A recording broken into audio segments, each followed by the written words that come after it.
اب اس کے ساتھ ہی ناظرین آپ کو لیے چلتے ہیں کراچی میں، جہاں پر قائد آباد شیرپاؤ کالونی قبرستان کے قریب پولیس اور اسٹریٹ کرمنلز کے درمیان مقابلہ ہوا ہے۔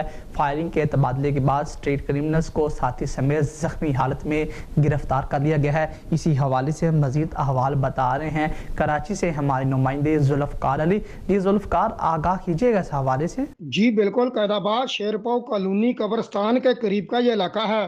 یہاں پر اسٹریٹ کرمنلز اور پولیس کے درمیان مقابلہ ہوا ہے۔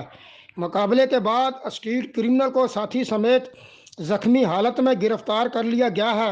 اس حوالے سے میری جب ایس ایچ او قائد آباد امین کھوسو سے بات ہوئی تو ان کا کہنا تھا کہ پولیس کو اطلاع ملی کہ مولا مدد قبرستان کے قریب 4 ڈکیت ملزمان موجود ہیں، جس پر پولیس فوری بتائی گئی جگہ پر پہنچی اور ملزمان کو پکڑنے کی کوشش کی تو ملزمان نے جان سے مارنے کی نیت سے پولیس پر فائرنگ کر دی۔ پولیس نے اپنے دفاع میں جوابی فائرنگ کی تو دو طرفہ فائرنگ کا تبادلہ ہوا، جس کے نتیجے میں ایک ملزم زخمی ہو گیا اور دوسرے ملزم نے اسلحہ پھینک کر خود کو پولیس کے حوالے کر دیا، جبکہ ان کے جو 2 ساتھی تھے وہ اندھیرے کا فائدہ اٹھاتے ہوئے فرار ہونے میں کامیاب ہو گئے۔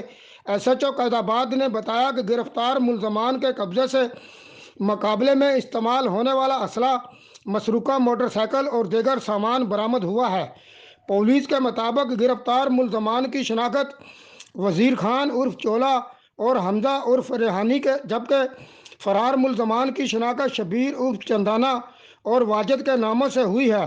گرفتار اور فرار جو ملزمان ہیں ان کے خلاف پولیس مقابلہ، اقدام قتل اور دیگر دفعات کے تحت مقدمہ درج کر لیا گیا ہے، جبکہ فرار ملزمان کی تلاش جاری ہے۔ جی